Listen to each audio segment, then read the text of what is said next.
Hello and welcome to this coverage of the Cannes Film Festival on Prudent Media. Well, it's been 10 days, in fact 11 days of movies and more movies.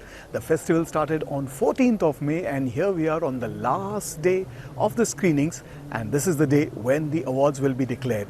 There's already some good news which has come for India because there are two Indians who have won in the La Cinef category, which is the short film award category. Chidananda Naik has won the first prize for his film Sunflowers Were the First to Know.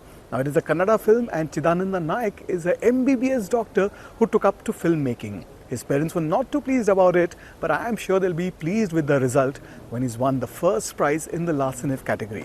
The other winner is Manasi and she hails from Meerut. She studies in London and her film won the third prize in the La Cinef category as well.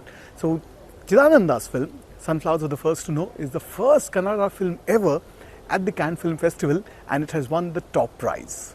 There are some big names competing for the Palme d'Or. Payal Kapadia is going to have tough competition from the likes of Francis Ford Coppola, whose Megalopolis is in the competition. Sean Baker's Anora is also in the competition, along with Limino by the Russian director Kirill Serebrennikov, if I've got that surname correct. There's also O Canada by Paul Schrader, a veteran when it comes to cinema.